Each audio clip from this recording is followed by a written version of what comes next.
let's face it, the SUV market here in America is a booming one. Every manufacturer wants to introduce a vehicle that will take a nice chunk out of that sales pie and give them the profits they've been looking for. Hyundai jumped on that bandwagon back in 2001 when the company introduced the Hyundai Santa Fe. Now the Santa Fe was based on the then Elantra platform, and it was Hyundai's first car-based SUV that really elevated the brand and brought in a lot of buyers that would never really considered a Hyundai before. What I'm sitting in today is the company's all-new third generation Santa Fe. This is the 2014 Santa Fe Sport. Now, the Santa Fe was actually just redesigned last year for 2013, and when the company redesigned the Santa Fe name, they actually introduced two different versions. I'm sitting in the Santa Fe Sport. This is actually about 8.5 inches shorter. There's also a regular sized Santa Fe, which is kind of the replacement for the old Hyundai Veracruz, which is a 7-passenger SUV that's designed to take on the Honda Pilot, the Chevy Traverse, Mazda CX-9. However, the Santa Fe Sport is kind of the in-between size SUV. This is a little bit larger than the company's smaller compact Tucson. It's about the same size as a Ford Edge, a Mazda CX-5, a Honda Cross Tour, a Toyota Venza.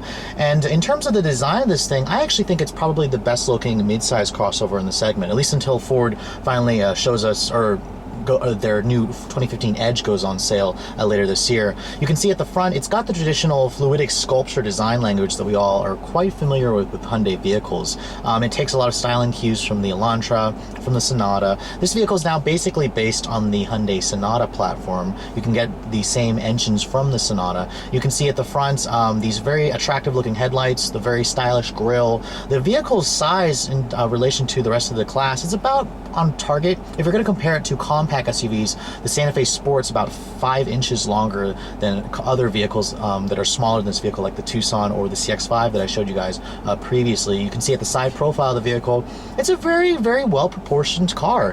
One thing I'm really grieving about, those 17-inch wheels on my tester, they're very small, 65 series rubber. I'm not really a fan of how much sidewall it has. Some people probably like it though. It's supposed to improve the ride quality, make the tires a little bit less expensive to replace. At the back of the vehicle, it's a very clean design as well. I'm liking the design of the taillights, the exhaust tips at the bottom. If you get the Sport 2.0 trim, you'll have a 2.0T badge on the back with a dual outlet exhaust as opposed to the single outlet on my tester here. You can see the design of this thing is quite familiar. If you guys look at the current generation Acura RDX, which was also all new for 2013, they look about the same. I'm trying to figure out who copied who here, but it's nevertheless, it's a clean design, and it's certainly a well-proportioned vehicle, and it's certainly been doing well for Hyundai in terms of its sales. So looking at the interior design of the current Hyundai Santa Fe Sport, you can see it's a pretty nice place to spend time. It's got a very stylish, upgraded premium look to it. I especially like this, my tester, with this two-tone beige interior with the light wood and the black on the dashboard. It looks very, very nice and upscale. Now stepping inside the vehicle, typical with an SUV like this, it has a very easy step-in height, so a lot of buyers in this segment will really appreciate that. You can see my tester does come with Hyundai's smart key access system. This is the company's intelligent key. It's actually the older key fob. I've showed you guys the 2014 Elantra, which has a newer key fob, same with the Genesis, but nevertheless, put your foot on the brake, push the button to start the engine. And my tester actually has the base 2.4 liter gasoline direct injection 4-cylinder that you'll find in the Sonata. It's a pretty class competitive engine. There's nothing really too special about it. It's refined enough for this vehicle. Now, shutting the door, the window is automatic up down for the driver's side only. Everything else is not one touch. I kind of think they should have made the passenger side one touch as well. But you can see, again, this center stack, this dashboard, it looks pretty stylish. It mimics the outside of the car. In terms of the materials, they could be a little bit better. This fake wood grain, like I said, I'm usually not a fan of light wood, but it looks really good here. Everything else here is hard touch plastic. This whole portion here is hard touch. This kind of has like a rubberized finish to it. I'm not really a fan of the finish. It feels a little bit cheap, but at least everything fits together well. The center stack layout here looks rather strange. It actually almost reminds me of either like a Mickey Mouse or an elephant. There's the ears and then this trunk. I don't know. Maybe I'm the only one that notices that. It's very well laid out though. The buttons are nice and big. Climate control is down here. The gauges, this is the upgraded gauges. If you guys go for the premium package that my tester has, you'll get this screen in the middle with the pretty blue backlight. This is basically a Hyundai signature here. Now looking at the door panels here, you have memory seating here, and at least this portion right here is soft touch. So this is where I'm going to rest my elbow. So kudos to you, Hyundai, for thinking of the driver touch points. Everything else here, leather's padded right here where your elbows are going to rest. Now, looking at the center stack here, or the center console, you have a 6-speed automatic transmission. That's your one-choice transmission option. It does have like a manual shift mode, no paddles on the wheel, but you do have heated and cooled seats. Very nice storage compartment right here where your iPod can go, and then the connection here. Now, looking at the center stack here, you have Hyundai's 8-inch touchscreen display here. This is basically what you're going to find in all the other Hyundai products I've showed you. When you go to the map display, very nice map graphics. There's nothing really too special about it, but it gets the job done. The voice commands are good. The touchscreen response is also pretty quick. I'm pretty pleased with how fast this works. Much better than what you'll find in My Ford Touch or Cadillac's Q or Chevrolet MyLink. Dual zone automatic climate control is a standard on this top trim that I have, with an air filtration system Hyundai calls Clean Air. The steering in this vehicle is not really my favorite in terms of the design. It looks rather weird looking to me, but again, this is not designed to be a sporty vehicle. What confuses me is the fact that this car does have Hyundai's adjustable steering system. Push this button here, it cycles between sport, normal, and comfort. I found that normal actually offered the best balance. Sport just felt too artificially heavy. Comfort was just loosey-goosey. It was awful. I'll get into the driving dynamics later. You can see this car does have an active eco mode over here. Blind spot monitoring is included on this model. You have a heated steering wheel as well. So in terms of features, in typical Hyundai fashion, features galore in this car. You can see the tech package that my tester has gives you this large panoramic sunroof. So if you guys are looking to air up the cabin, you definitely want to go for that technology package. Now, the back seat of the Santa Fe Sport is also a very spacious and nice place to spend time. You can see in terms of step-in height, this is basically just like the front seats, and the legroom in here is generous. You know, actually, it's kind of interesting because most compact SUVs pretty much offer the same amount of space, but lots of foot space underneath here, dual map pockets. There are some vents right here. They're actually not here. And then you can see here, very nice window sunshades back here as well. And then, of course, Hyundai gives you the heated rear seats with the materials that are actually soft touch right here and then leather stitch right here. So I'm very pleased with the back seat of this car. You do have a nice armrest right here with cup holders as well, and then a very nice padded area. So, I mean, in terms of, you know, a long road trip or a family vehicle, the Hyundai Santa Fe Sport certainly excels.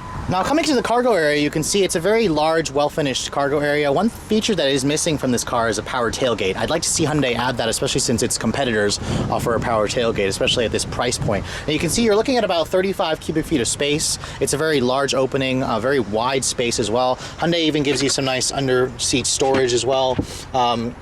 So you can hide some of your stuff if you want to do that. The seats fold down and they also recline.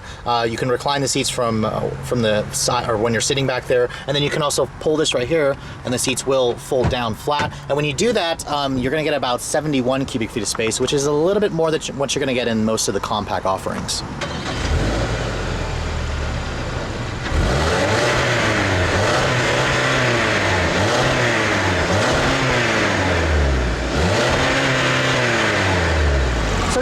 Underneath the hood of the Santa Fe Sport, you're going to find a pretty traditional engine. It's nothing really special. I mean, it has direct injection. That's what GDI stands for. But this is the company's 2.4-liter four-cylinder double overhead cam, variable valve timing. It's the same motor that you're going to find in the Sonata. In the Santa Fe Sport, it makes 190 horsepower and 181 pound-feet of torque. Now, you can get either front or all-wheel drive. My tester actually has front-wheel drive and is paired with only a 6-speed automatic transmission. Now, for those of you who can pony up a little bit more money, the 2-liter turbo engine is the upgraded engine, and that's basically it'll have direct injection as well. It makes 264 horsepower, so those of you with more of a lead foot may want to consider making that upgrade. Fuel economy is more of a priority, and this is where the Santa Fe Sport's a little bit of a letdown. My front-wheel drive tester is rated at 20 in the city, 27 on the highway. Get all-wheel drive, it'll drop to 1925. The turbo engine's rated at 1927 or 1824. I highly recommend the turbo. It's not really much of a hit in terms of the gas mileage and way more power.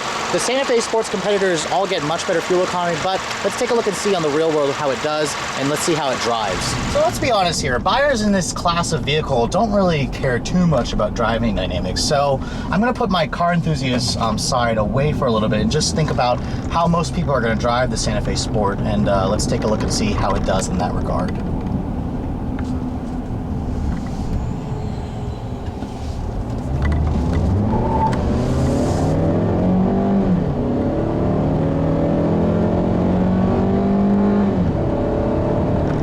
So in terms of the acceleration, this base 2.4 liter four-cylinder is adequate at best, but thankfully that's what most buyers in this class are going to demand, just something that is smooth, that's fuel efficient, that gets you up to speed without any drama.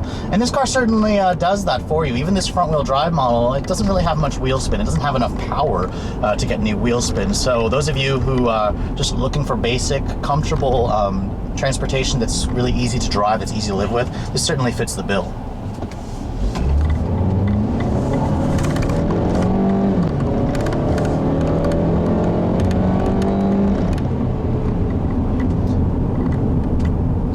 Now, most people are not going to really care about carving corners in the Santa Fe Sport, but there is a sport badge on the back of this thing. So Hyundai is kind of, you know, giving buyers sort of an expectation of this is going to drive in a sportier way, more car-like. And the Santa Fe Sport does drive car-like. I mean, I've driven the larger Santa Fe, and then this car is also based on the Kia Sorento platform. And between those two other vehicles, the Sport feels on the nimbler side. However, I just drove the Mazda CX-5 before this car, and that is the sportiest offering in the segment. The Santa Fe Sport really doesn't deserve to have that Sport badge on the back. And the reason being is this car's steering. The steering in this car is typical Hyundai disappointing, especially since actually I've driven newer Hyundai products on the current generation Genesis, the new 2015 Sonata, and the steering is much improved. This to me feels like the older Hyundai steering. It's very numb, it's very devoid of feel. The driver selectable steering modes in this car don't really make a difference. The sport mode basically just makes the car steering so heavy that it's kind of cumbersome to drive. And one of my biggest issues with this car's steering is you constantly have to make corrections to keep this car in a straight ahead motion. It doesn't offer any confidence. And then when you're making turns, you expect the steering wheel to kind of go back on its own. And the Santa Fe Sport really doesn't do that. You have to kind of force it to go back to the straight ahead position, which Hyundai definitely needs to address in this car for the refresh. Now, if you're going to ignore that, the rest of the driving dynamics of this car are fine. It's basically what you expect in this class of vehicle. It has a very comfortable, nice ride, a nice view of the road. You have very nice sight lines here for the driver. And then, of course, the ride quality, while the 17-inch wheels in this car are fine on smooth pavement like this, I did notice on city streets where I constantly drive around DC, the car does tend to crash over bumps. So there are areas where the Santa Fe Sport feels fine on the highway or on smooth pavement, but if you're on rough roads, it's not very good. The seat comforts in this vehicle are also decent. I like the design of the seats. They hold you in place really well. They could be a little bit on the softer side, but some of you may prefer a firmer seat comfort feeling.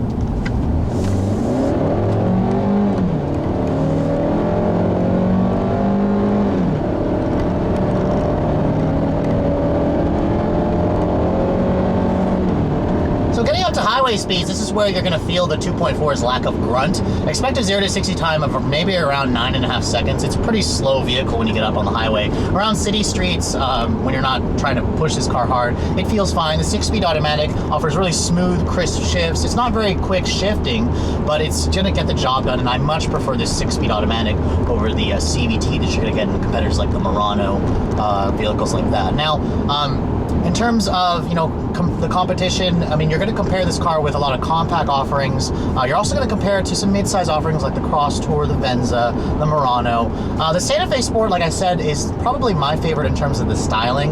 In terms of the driving dynamics, it's my least favorite. However, the tech and the features in this car are plentiful. So there are certain areas where Hyundai can improve. If Hyundai could really make the steering in this car, in this vehicle better, make it more sporty, I think that this Santa Fe Sport would really be a class-leading offering. So we'll see if Hyundai updates the car in the next coming years. But we're coming up to the end of this review. There are a couple of areas that I definitely want to touch base on. The fuel economy is the weakness of this car. Over my week of testing, I've actually averaged about 18 miles per gallon in the city.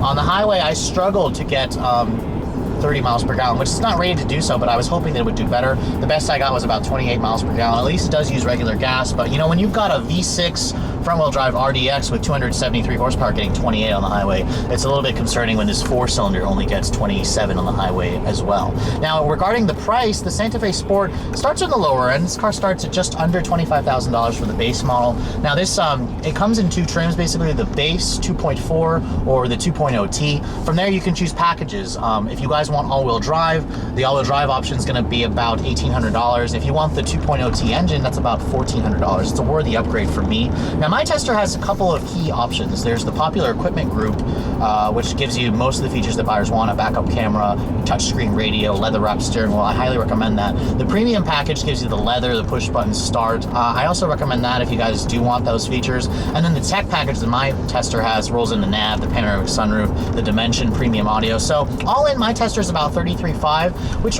represents a good value, especially with all the features that it comes with. If you guys want a fully loaded 2.0T model, that's going to be about $37,000 fully loaded, which still makes it a little bit cheaper than competitors like the Murano or the Edge. So with all that said, the Hyundai Santa Fe Sport is certainly a class competitive vehicle, and it's worth a look if you guys don't, as long as you guys don't care about driving dynamics too much. I mean, it's a comfortable, smooth vehicle. It's not going to be dangerous to drive. But those of you looking for a more sportier edge may want to consider as competitors, at least until Hyundai refreshes and addresses the steering issue and improves the fuel economy. But nevertheless, hope you guys have enjoyed my overview of this 2014 Hyundai Santa Fe Sport. If you're in the market for a mid-size to compact crossover SUV like this, the Santa Fe Sport is certainly worth a look. Thanks so much for watching, guys. I'll catch you all in the next review.